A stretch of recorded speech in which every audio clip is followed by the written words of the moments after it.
Baltra Island, home to one of two airports connecting Galapagos with mainland Ecuador, is the point of arrival for most travelers to Galapagos.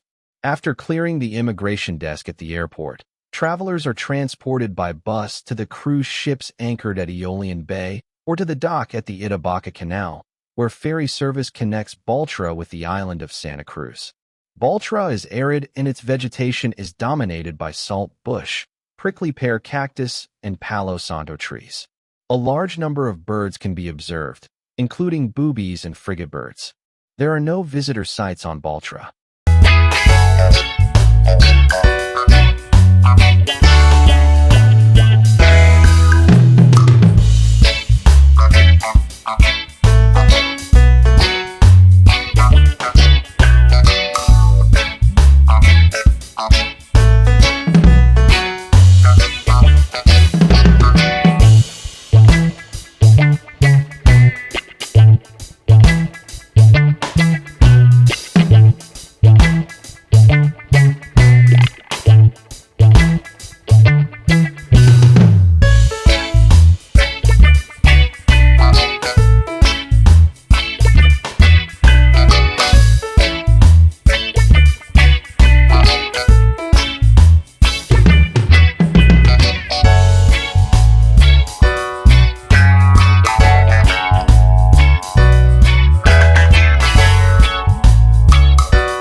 Los Gemelos, twin craters. These two large pit craters along the road from Baltra to Puerto Ayora were caused by the collapse of empty magma chambers.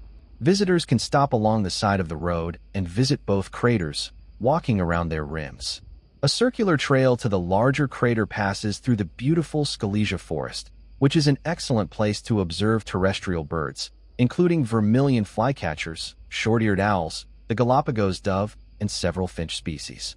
Volcanic activity has long since ceased on Santa Cruz, the second largest of the Galapagos Islands and located in the center of the archipelago. The name Santa Cruz is Spanish for Holy Cross.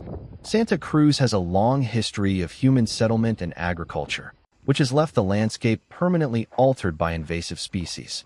Human development began in the 20th century on Santa Cruz when settlers from the United States and Europe moved to the area between World War I and World War II. The variety of geology, wildlife, and vegetation attracted settlers. The small towns of Bella Vista and Santa Rosa were established in the humid highlands, where farmers raised cattle and planted crops such as avocados, coffee, sugarcane, bananas, oranges, and lemons.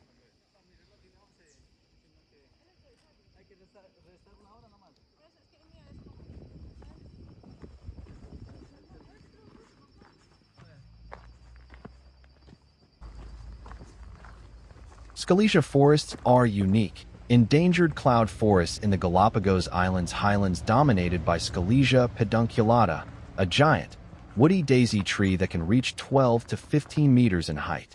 These rare, endemic ecosystems are crucial for biodiversity, providing habitat for species like the vermilion flycatcher and Darwin's finches.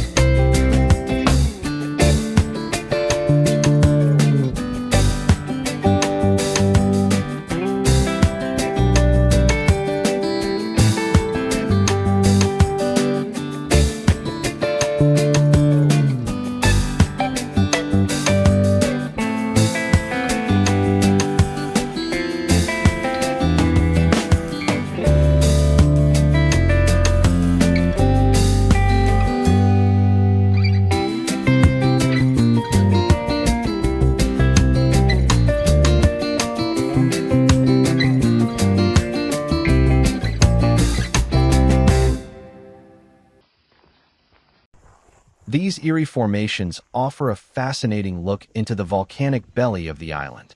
The lava tubes were formed when surface lava cooled and solidified, while the underground hot lava continued to flow, eventually leaving an emptied cave. Some of these mysterious tunnels can be explored with torch and headlamp. Access to most of the lava tubes is on private land where a small fee is charged.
Santa Rosa is a smaller community in the highlands of Santa Cruz.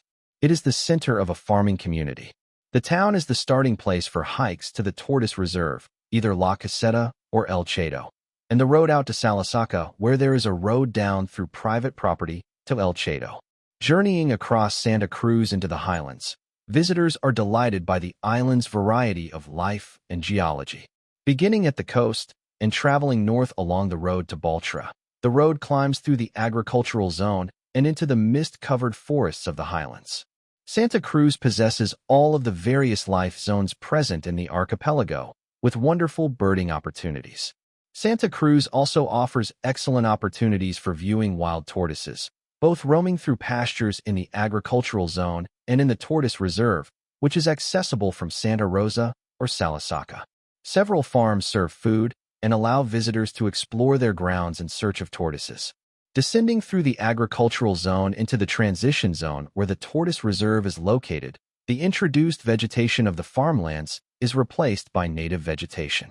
The pond at El Chato is surrounded by forest where short-eared owls, Darwin's finches, vermilion flycatchers, yellow warblers, Galapagos rails, and paint-billed crakes can be seen.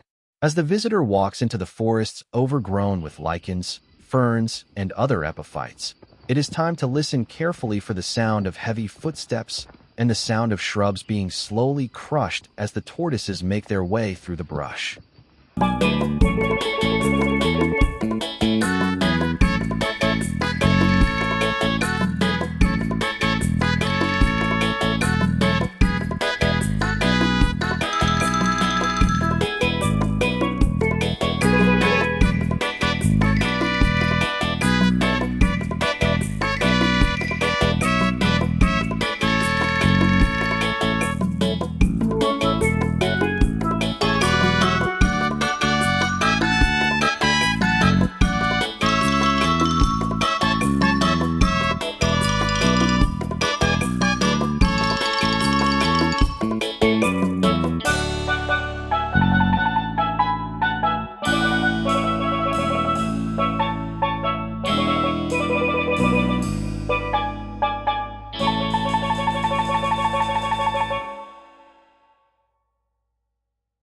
The Galapagos tortoise, also called the Galapagos giant tortoise, is a very large species of tortoise. The species comprises 15 subspecies, 12 extant and 3 extinct. It is the largest living species of tortoise and can weigh up to 417 kilograms, 919 pounds. They are also the largest extant terrestrial cold-blooded animals. With lifespans in the wild of over 100 years, it is one of the longest-lived vertebrates. Captive Galapagos tortoises can live up to 177 years. For example, a captive individual, Harriet, lived for at least 175 years. Spanish explorers, who discovered the islands in the 16th century, named them after the Spanish Galapago, meaning tortoise. Galapagos tortoises are native to 7 of the Galapagos Islands. Shell size and shape vary between subspecies and populations. On islands with humid highlands and abundant low vegetation, the tortoises are larger, with domed shells and short necks. On islands with dry lowlands and less ground-level vegetation, the tortoises are smaller, with saddleback, shells, and long necks. Charles Darwin's observations of these differences on the second voyage of the Beagle in 1835 contributed to the development of his theory of evolution. The tortoises have a large bony shell of a dull brown or gray color. The plates of the shell are fused with the ribs in a rigid protective structure that is integral to the skeleton. Lichens can grow on the shells of these slow-moving animals. Tortoises keep a characteristic skewed shell segment pattern on their shells throughout life, though the annual growth bands are not useful for determining age because the outer layers are worn off with time. A tortoise can withdraw its head, neck, and forelimbs into its shell for protection. The legs are large and stumpy, with dry, scaly skin and hard scales. The front legs have 5 claws, the back legs 4. Galapagos tortoises possess 2 main shell forms. They exhibit a spectrum of carapace morphology ranging from saddleback, denoting upward arching of the front edge of the shell resembling a saddle, to domed, denoting a rounded convex surface resembling a dome. When a saddleback tortoise withdraws its head and forelimbs into its shell, a large unprotected gap remains over the neck, evidence of the lack of predation during the evolution of this structure. Larger islands with humid highlands over 800 meters, 2,600 feet, in elevation, such as Santa Cruz, have abundant vegetation near the ground. Tortoises native to these environments tend to have domed shells and are larger, with shorter necks and limbs. Saddleback tortoises originate from small islands less than 500 meters, 1,600 feet, in elevation with dry habitats, such as Española and Pinzón, that are more limited in food and other resources. 2 lineages of Galapagos tortoises possess the island of Santa Cruz, and when observed it is concluded that despite the shared similarities of growth patterns and morphological changes observed during growth, the 2 lineages and 2 sexes can be distinguished on the basis of distinct carapace features. Lineages differ by the shape of the vertebral and pleural scuts. Females have a more elongated and wider carapace shape than males. Carapace shape changes with growth.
Puerto Ayora is located on the southern shore of Santa Cruz Island.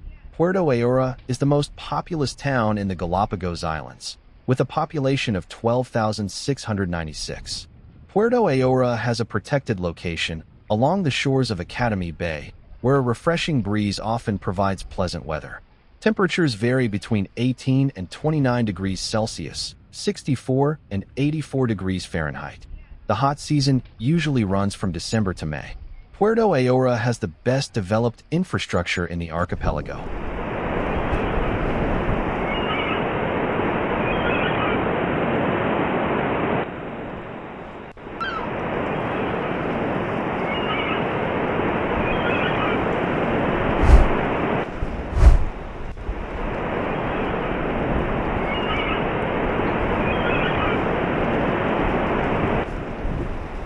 Black marine iguanas on Santa Cruz Island, Galapagos, are unique, foraging marine reptiles that bask on lava rocks to regulate body temperature. Often appearing black or dark gray to absorb heat, those on Santa Cruz can also show reddish tones. They are common on coastal shores, feeding on algae. They are the only seafaring lizards in the world diving up to 15 meters to graze on algae. Average around 0.7 meters, 2.3 feet, in length, though they can grow larger.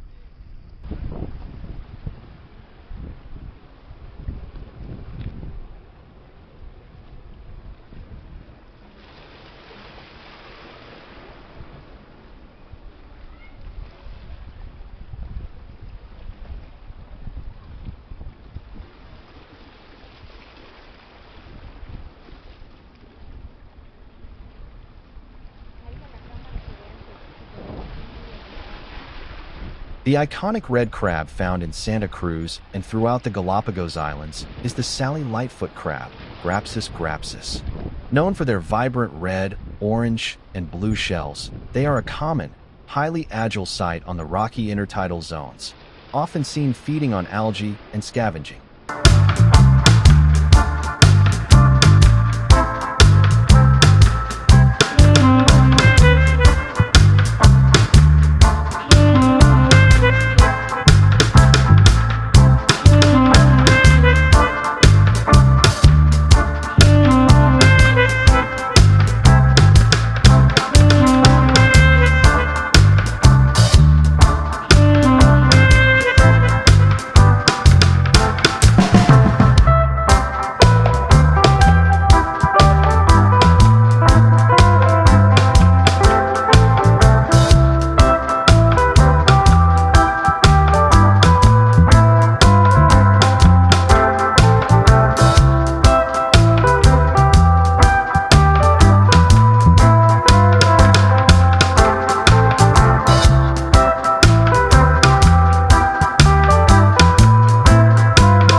The Charles Darwin Research Station is the operational center of the international nonprofit Charles Darwin Foundation. A visit to the Charles Darwin Research Station is included in many cruises. The visitor center contains exhibits dealing with climate and geography and provides insight into the evolution of flora and fauna, as well as current conservation programs. The Darwin Station conducts research and provides technical assistance to other researchers and governmental agencies, in particular the Galapagos National Park. The results of the research are published in scientific journals, reports, and also included in interpretive displays for visitors. The Darwin Station also provides environmental education to communities and schools in Galapagos. The Fausto Lorena Tortoise Center, a long-term program run jointly by the Galapagos National Park Directorate and the Charles Darwin Foundation, began in 1965 to save the giant tortoise population on Pinzón. It was quickly expanded to include other populations, in particular that of Española, where only 14 individuals remained. As of 2008, more than 4,000 young tortoises from 8 different populations have been repatriated to their island of origin, with nearly 1,500 going back to Española.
To reach Las Grietas, meaning the crevices, the visitor must take a water taxi from the municipal pier to the pier of Finch Bay Hotel on the other side of the bay.